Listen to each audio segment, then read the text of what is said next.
Hi, welcome to the video tutorial on solved problem on computation of income from house property, partly let out and partly self-occupied for residential purpose and another part self-occupied for SSC's own business. Myself Dr. Abbas Watoli, Assistant Professor of Commerce, Amal College of Advanced Studies, Nilambur. Question. Sri Ramesh owns a big house, the construction of which was completed in May 2017. 50% of the floor area is let out for residential purpose on a monthly rent of Rs 22,500.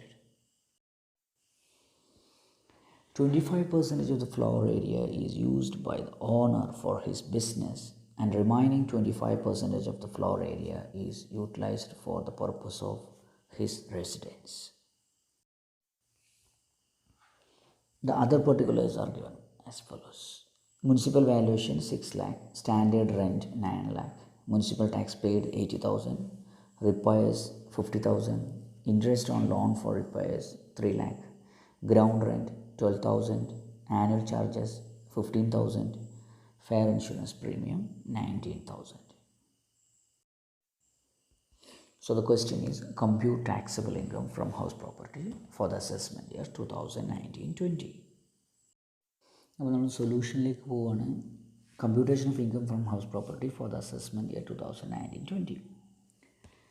ഇവിടെ ഒരു big ഹൗസാണ്, അതിൻ്റെ 50% let ഔട്ടാണ്, 25% സ്വന്തം ബിസിനസ്സിന് വേണ്ടിയിട്ട് ഉപയോഗിക്കുന്നു, 25% താമസത്തിന് ഉപയോഗിക്കുന്നു. ബിസിനസ്സിന് ഉപയോഗിക്കുന്ന 25% ഈ ഹെഡിൽ ടാക്സബിൾ അല്ല, ഇവിടെ എക്സംപ്റ്റഡ് ആണ്.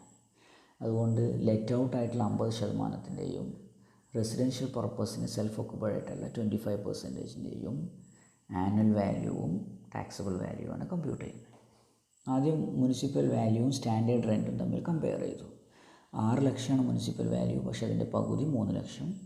9 ലക്ഷമാണ് സ്റ്റാൻഡേർഡ് റെൻറ്റ്, അതിൻ്റെ പകുതി 4.5 ലക്ഷം. അതിൽ നിന്ന് ഏറ്റവും ചെറുതെടുത്തു, അതിനെ പറയുന്ന പേര് എക്സ്പെക്റ്റഡ് റെൻറ്റ് എന്നാണ്. അപ്പം 3 ലക്ഷം. അതിന് ആക്ച്വൽ റെൻറ്റായിട്ട് കമ്പയർ ചെയ്യണം. ആക്ച്വൽ റെൻറ്റ് 22,500 ഒരു മാസം, ഒരു വർഷത്തേക്ക് 2,70,000. അതിൽ നിന്ന് ഏറ്റവും വലുതെടുക്കണം, 3 ലക്ഷം. അതിനെ പറയുന്ന പേരാണ് ഗ്രോസ് ആനുവൽ വാല്യൂ. അതേസമയം സെൽഫ് ഓക്കുപൈഡ് പ്രോപ്പർട്ടിയുടെ ഗ്രോസ് ആനുവൽ വാല്യൂ എപ്പോഴും നില്ലായിരിക്കും. ഗ്രോസ് ആനുവൽ വാല്യൂവിൽ നിന്ന് മുനിസിപ്പൽ ടാക്സ് കുറക്കാൻ പറ്റും. 80,000 ചോദ്യത്തിൽ തന്നുള്ളത്. അതിൻ്റെ 50% എന്ന് പറയുന്നത് 40,000.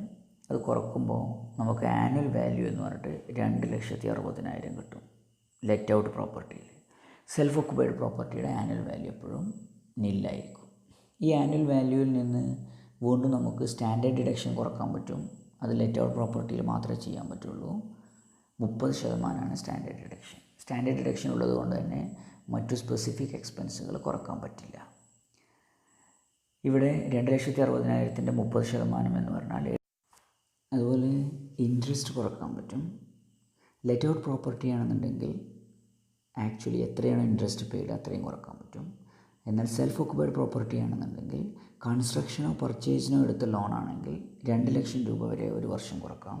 റിപ്പയറിന് വേണ്ടി എടുത്ത ലോണാണെങ്കിൽ പരമാവധി 30,000 രൂപ കുറക്കാൻ പറ്റുള്ളൂ. അതുകൊണ്ട് ഈ കേസിൽ റിപ്പയറിന് എടുത്തതുകൊണ്ട് 30,000 രൂപ കുറക്കാം.